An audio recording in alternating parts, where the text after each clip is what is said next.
Hi friends, எல்லாருக்கும் மாலை வணக்கம். இப்போ நான் வந்து நீயா நானா சேனல் வந்து மாற்றி எழுதலான்ட்ருக்கிறேன். அது அவங்களோட சேனல், இது என்னோட சேனல்.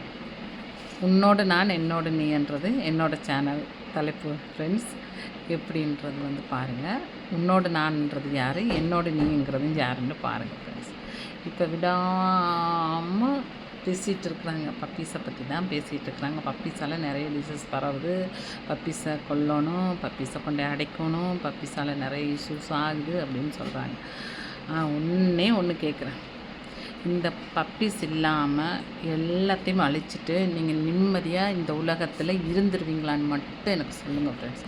யாராக இருந்தாலும் எனக்கு ஒரு பதில் சொல்லுங்கள். எல்லா பப்பீஸும், இந்த டாக்ஸ் மட்டும் இல்லை, தெரு டாக்ஸ் மட்டும் இல்லை, எல்லா டாக்ஸையும் நீங்கள் அழிச்சிட்டு நிம்மதியாக இருப்பீங்களா? டாக்ஸ்னால் எல்லாமே டாக்ஸ் தாங்க ஃப்ரெண்ட்ஸ். நீங்கள் வீட்டுக்குள்ளே வச்சுருக்கிறதும் டாக்ஸ் தான், அங்கே வந்து வெளிநாட்டிலேருந்து இறக்குமதி செஞ்சதும் டாக்ஸ் தான். எல்லாத்துக்குமே டாக்ஸ் தான் பேர், சரிங்களா? ஒன்று கேட்குறேன். மனுஷன்னா எல்லாருமே மனுஷன் தானே, அதில் நிறைய ஜாதி இருக்குது. அதே மாதிரி தான் இதுக்கும், சரிங்களா? நான் ஒன்று கேட்குறேன். உள்ளே இருக்கிறதுக்கு உயிர், வெளியே இருக்கிறதுக்கு உயிர் இல்லையா? பணக்காரனுக்கு உயிர், ஏழைக்கு உயிர் இல்லை. அந்த மாதிரி தயவு செய்து யாருமே பேசாதீங்க. இந்த உலகத்தில் படைக்கப்பட்ட அனைத்துமே கடவுள் படைத்த உடனே எல்லாத்தையுமே நல்லதென கண்டார். பைபிளில் அதுதான் எழுதியிருக்கு. எல்லாவற்றையும் நம்ம கடவுள் 7வது நாள் ஓய்வெடுக்கும்போது எல்லாத்தையுமே நல்லதென கண்டு ஓய்வெடுத்திருக்கிறார். இப்போ நம்ம என்ன செய்வோம்?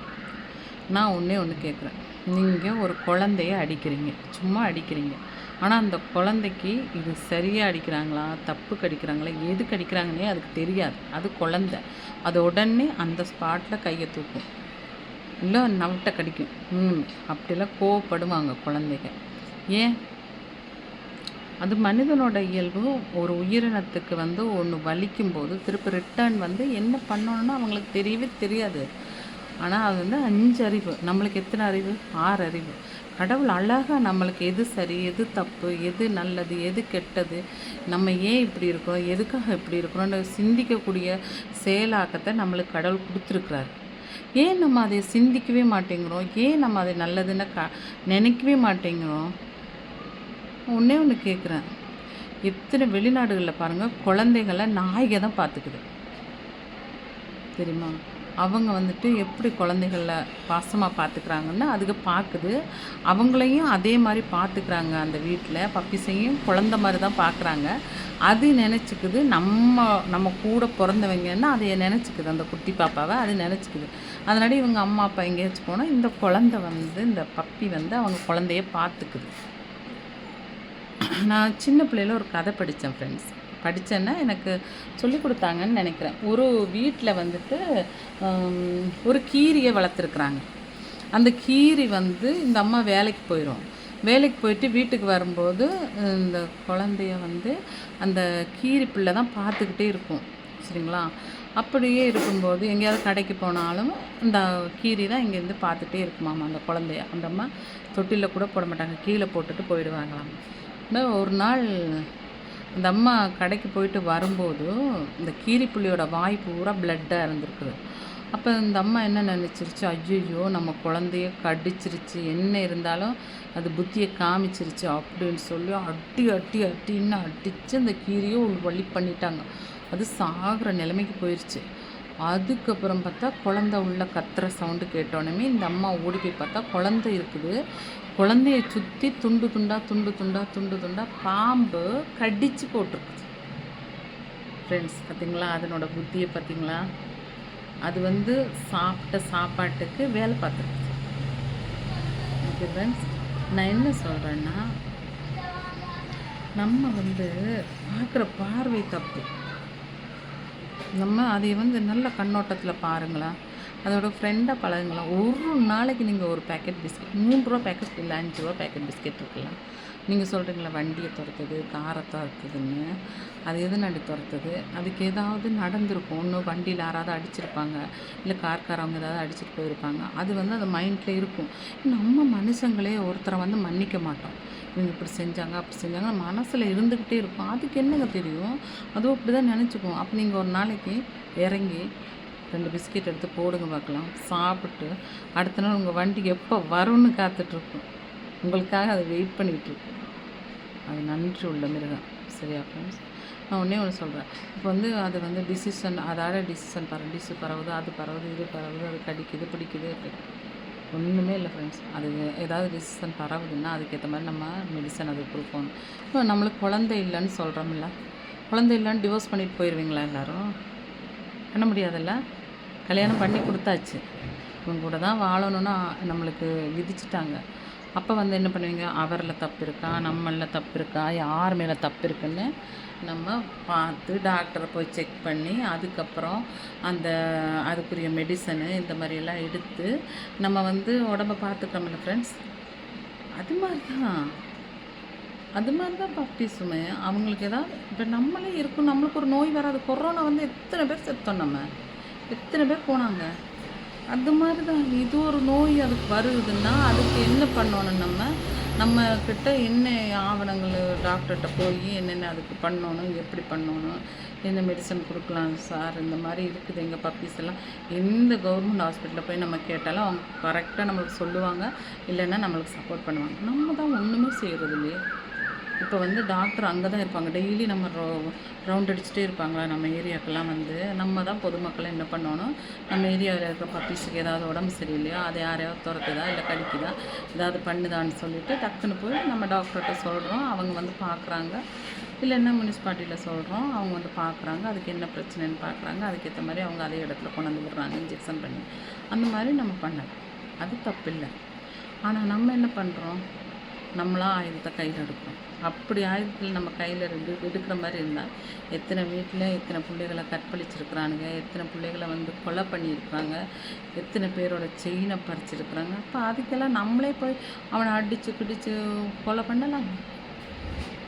ஏன்? அவன் மனுஷன், அவனை பண்ணால் கேள்வி கேட்க ஆள் இருக்குது. இது கேள்வி கேட்க ஆள் இல்லைல்ல. இது என்ன பண்ணாலுமே கேட்குறதுக்கு ஆள் இல்லை, நாதி இல்லை, அதுக்கு வாய் இல்லை, நம்ம என்ன செஞ்சாலும் அது சொல்ல முடியாது அப்படின்ற எண்ணம் தான் நம்மளுக்கு. தப்பு ஃப்ரெண்ட்ஸ், ரொம்ப தப்பு பண்ணுறீங்க. நான் என்ன சொல்கிறேன்னா, அதுவும் இந்த உலகத்தில் பிறந்திருக்குது, அதையும் நம்ம தான் பார்த்துக்கணும், அதை நம்ம பார்த்துக்கணும், அது நம்மளை பார்த்துக்கணும். ஒரு கோஆர்டினேஷனோடு நம்ம வாழணும் இந்த உலகத்தில். இல்லை நான் மட்டும்தான் வாழ இந்த உலகத்தை கடவுள் படைக்கலை. எல்லா உயிரையும் படைத்தது கடவுள். எல்லாரும் வாழணும், எல்லாருக்கும் இந்த உலகத்தில் இருக்குது. இப்போ நம்ம ஃபேமிலியாக போகிறோம், ஒரு டூர் போகிறோம், எல்லோரும் ஃபேமிலியாக அப்படியே காரோட டுமில் விழுந்துடும், இறந்துடும். அந்த சொத்தெல்லாம் சேர்த்து வச்சு யாருக்கு? இல்லை என்ன நம்ம கொண்டு போகிறோம்? யாராச்சும் ஒரு குண்டு பண்ணி தங்கம் கொண்டு போகிறோமா? இல்லை. யாராச்சும் ஏதாவது ஆசைப்பட்ட சாப்பிட கொண்டு போகிறோமா? இல்லை. ஒரு ட்ரெஸ்ஸு கொண்டு போகிறோமா? அருணாக்குடி கூட அறுத்துட்டு தான் விட்டுருவாங்க. புரியுதா ஃப்ரெண்ட்ஸ்? அதனாடி இந்த உலகத்தில் நம்ம இருக்கும் வரைக்கும் ஏதாவது ஒன்றும் எனக்கெல்லாம் மனசில் அப்படி தோணுங்க, நம்ம என்ன நல்லது செஞ்சுருக்கோம் இந்த உலகத்தில் பிறந்து, என்னத்தை பண்ணியிருக்கிறோம், என்னத்தை சாதிச்சிருக்கோம், எதையுமே சாதிக்கலையேன்னு மனசு அப்படி உறுத்திட்டே இருக்கும். ஒவ்வொரு நாள் ஒவ்வொரு பொழுதுமே உறுத்திட்டுருக்கோம். ஆனால் நான் ஏஜ் ஆகிட்டது, இனி நம்ம அதை யோசித்து பிரயோஜனம் இல்லை. இனி என்ன, நம்ம குழந்தைகளுக்கு கல்யாணம் பண்ணி வைக்கணும், நம்மளுக்கு இந்த மாதிரி ஒரு வீட்டை கட்டணும், குழந்தைகளுக்காக தான் வாழணும். அதுதான் இப்போ நம்மளோட ஏமாக இருக்குது. நான் என்ன சொல்கிறேன்னா, இருக்கும் வரைக்கும் எல்லோரும் ஒருத்தருக்கு ஒருத்தர் அனுசரித்து பப்பீஸ் ரொம்ப நல்லது ஃப்ரெண்ட்ஸ். நீங்கள் பாருங்களேன், அது கூட பழகி பாருங்களேன். மனுஷங்க உங்களுக்கு தேவைப்படாது, மனுஷங்க தேவைப்பட மாட்டாங்க. நம்ம சம்பாதிக்கிறோம், சாப்பிட்றோம், அவங்களுக்கு ஃபுட்டு கொடுக்குறோம், அவங்க கூட பேசி பாருங்கள். ஒரு 5 நிமிஷம் நம்ம 10 நிமிஷம் வெளியே போயிட்டு வந்தாலே அவங்களால தாங்க முடியாது. ஐயோ எங்கள் அம்மாவை காணுமே, வரும்போது அப்படி அழுவாங்க. எங்கள் வீட்டிலலாம் அவங்க அழுகிறத நான் ஒரு நாளைக்கு உங்களுக்கு வீடியோ போடுறேன். நான் என்ன சொல்கிறேன் ஃப்ரெண்ட்ஸ், இருக்கும் வரைக்கும் நம்ம எல்லாருமே பப்பீஸை நல்லா பார்த்துக்கணும். நான் உங்கள்கிட்ட ஒரு ரெக்வஸ்ட்டாக தான் கேட்குறேன், ஆக்ரோஷமாக பேசலை. எனக்கு என்னென்னா, நான் அவங்களையும் குழந்தைகளாக தான் பார்க்குறேன். உடனே எல்லோரும் என்னவீங்க, அப்போ இவங்க குழந்தைய வெளியே விட்டுரு, அந்த குழந்தையில நீ வச்சுக்கோ அப்படி இல்லை. அதுவும் குழந்தை, இதுவும் குழந்தை. எல்லாமே நம்மளுக்கு குழந்தை தான் ஃப்ரெண்ட்ஸ். பாருங்கள், நான் தான் பேசிகிட்டு இருக்கேன். இங்கே பாருங்கள், இவன் வந்து மடியில் படுத்திருக்கான். இவன் வந்து அவளாக வந்து மடியில் படுத்திருக்கிறான். இந்த பாருங்கள், இன்னொரு ஆள் வந்து பக்கத்தில் நின்றுட்டுருக்கு. பாருங்கள், ராஜா ராஜா காட்டு ஃபேஸா. இவன் வந்து பக்கத்தில் நின்றுருக்கேன். ஏன் அவங்களுக்கெல்லாம் என் மேலே ரொம்ப பாசம். நான் தூங்கிட்டு இருந்தால் இவன் வந்து என் கூட தூங்குவான். கடிப்பான் என்னை பாருங்கள், கட்டிப்பா. அம்மா உம்மா கொடுங்க, அம்மா உம்மா கொடுங்க, அம்மாவுக்கு உம்மா கொடுங்க தங்கம். இந்த மாதிரி நீங்கள் கூட பழகி பாருங்களேன், ரொம்ப உங்களுக்கு பிடிக்கும். நீங்களே பேச ஆரம்பிச்சிடுவீங்க. ஐயோ தங்கம், வைடூரியம் அப்படின்னு நீங்களே சொல்லுவீங்க. நான் ஒரு சேலஞ்சாக எடுத்து பாருங்கள். ஒரு பப்பியை நீங்கள் ஒரு வீட்டுக்கு ஒரு பப்பி எடுத்து வளர்ந்துட்டு, தெருவில் எந்த நாய் இருக்காது, எந்த நாயும் தெருவில் இருக்காது. எல்லா நாயும் உங்கள் வீட்டு நாயாக மாறும். நீங்கள் வெளிநாட்டிலேருந்து எல்லா நாயும் இறக்குமதி பண்ணிவிட்டு அதுகளை வீட்டுக்குள்ளே வச்சுட்டு நம்ம வீட்டு நாய்களை தெருவில் விட்டீங்க. அதுதான் தெருநாயின்னு சொல்கிறேன். நம்மளும் தான் தெருவில் போகிறோம். தெருமனுஷன் சொல்ல முடியுமா? சொல்லக்கூடாது. நம்மளுக்கு ஒரு வீடு இருக்குது, நம்மளுக்கு சொந்த பந்தம் இருக்குது. அதுகளுக்கு ஒரு ரோடு தான்மா வீடு. அதுக்கும் சொந்த பந்தமெல்லாம் ரோட்டில் தான் இருக்கிறாங்க. நம்ம வீட்டுக்கு ஒருத்தரை வந்து அடாப்ட் பண்ணோம்னு வச்சுக்கோங்களேன், அவங்க அனாதை கிடையாது, அவங்க தெருநாய் கிடையாது. அவங்களும் சூப்பராக இருப்பாங்க.